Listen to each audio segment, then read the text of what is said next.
시청자 여러분 안녕하십니까? 쿠키 건강 뉴스를 시작합니다.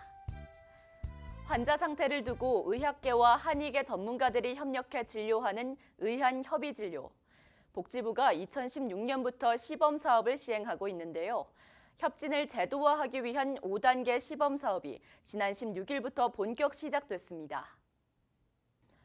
보건복지부는 근골격계, 신경계, 외인성, 신생물 질환 등에서 외과와 한의과가 협의 진료를 하면 법정 본인 부담률을 새로 적용한다고 밝혔습니다.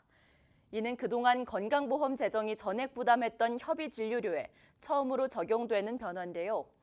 기존에는 같은 질환으로 두 의료기관을 방문해도 두 번째 진료에는 건강보험이 적용되지 않았지만 이번 변화로 인해 시범사업 기관에서 협진 모델로 진료받을 경우 두 번째 진료에도 건강보험 본인 부담률이 적용돼 환자의 부담이 줄어듭니다. 참여 의료기관은 총 104곳으로 4단계 시범사업 때보다 18곳 늘었습니다.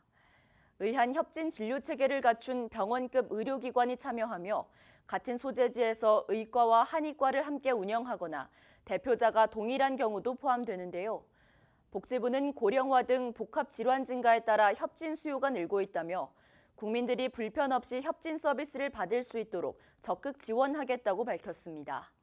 이번 시범 사업은 2027년 12월까지 3년간 시행되며 평가를 거쳐 이후 본사업 전환 여부를 검토할 계획입니다. 비대면 진료를 제도화하기 위한 법안이 국회에 발의됐지만 성인 초진을 원칙적으로 금지하는 내용이 담기며 논란이 일고 있습니다. 업계와 이용자들은 현실과 동떨어졌다며 불만을 제기하고 있습니다. 비대면 진료의 법제화를 앞두고 발의된 의료법 개정안이 과도한 제한이라는 비판에 직면했습니다. 성인의 초진은 원칙적으로 금지하고 재진만 허용하는 내용이 핵심입니다. 개정안은 도서 벽지 거주자, 고령자, 감염병 환자 등 일부에만 예외적으로 초진을 허용하는데요. 결국 19세 이상 64세 이하 성인은 재진만 가능하다는 해석이 나옵니다. 하지만 실제 비대면 진료 이용자 중 90% 이상이 성인층이라는 점에서 제도 실효성에 대한 우려가 커지고 있는데요. 플랫폼 업계는 특정 연령만 허용하는 건 형평성에 어긋난다고 지적하며 기술 발전과 의료 접근성을 저해할 수 있다고 우려합니다. 이용자들 역시 시간과 거리 제약을 줄였던 비대면 진료의 장점이 사라진다며 아쉬움을 나타냈는데요. 반면 의료계는 환자 안전을 고려할 때 초진은 불가하다는 입장을 고수하고 있습니다. 지방 환자들이 서울 상급 종합병원으로 이동하면서 발생하는 사회적 비용이 연간 4조 원에 이른다는 조사 결과가 나왔습니다. 금전적 부담뿐 아니라 먼 거리를 오가며 투병해야 하는 환자들의 정신적 고통 등을 고려하면 국립대 병원 역량 강화가 시급하다는 지적이 나옵니다.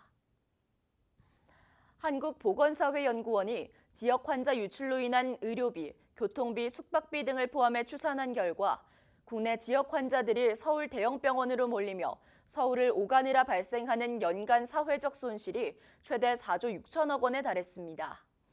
왕복 교통비와 서울 숙박비만 더해도 지역 환자들의 부담은 약 4,100억 원이나 됐고 서울 상급 종합병원과 지역 종합병원 간의 진료비 차이를 더하면 1조 7,500억 원으로 늘어났는데요.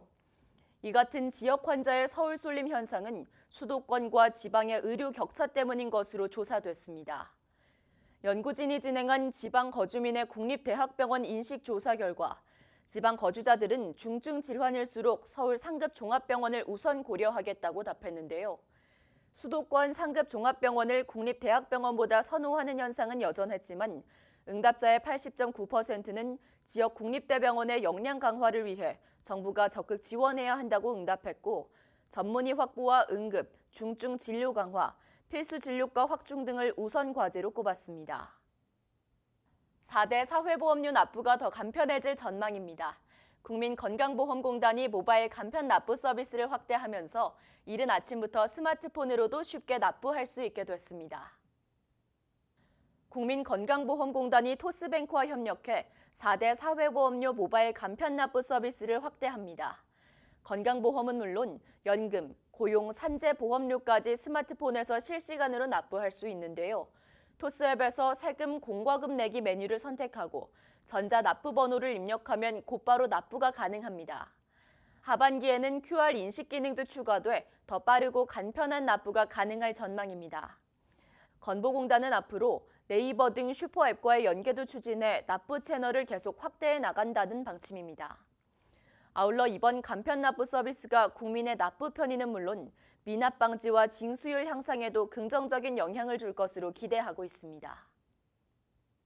야간 근무를 하는 여성은 주간 근무자보다 천식을 앓을 위험이 더 높다는 연구 결과가 나왔습니다. 특히 폐경 후 호르몬 대체요법을 사용하지 않는 경우 그 위험이 더 커졌습니다. 영국 맨체스터대 로버트 메이드스톤 박사팀이 여성의 야간 근무와 천식 사이의 연관성을 발견했다는 연구 결과를 발표했습니다. 영국 노동자 약 27만 명의 근무 형태와 건강 상태를 분석한 결과인데요.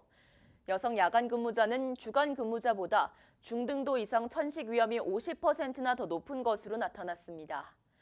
특히 폐경 후 호르몬 대체요법인 HRT를 사용하지 않는 여성은 그 위험이 89%까지 치솟았고 HRT를 사용하는 여성에게서는 이런 위험 증가가 관찰되지 않았는데요.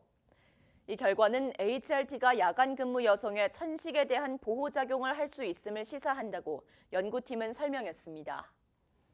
한편 남성의 경우엔 근무 형태에 따른 천식 위험 차이가 유의미하지 않았습니다.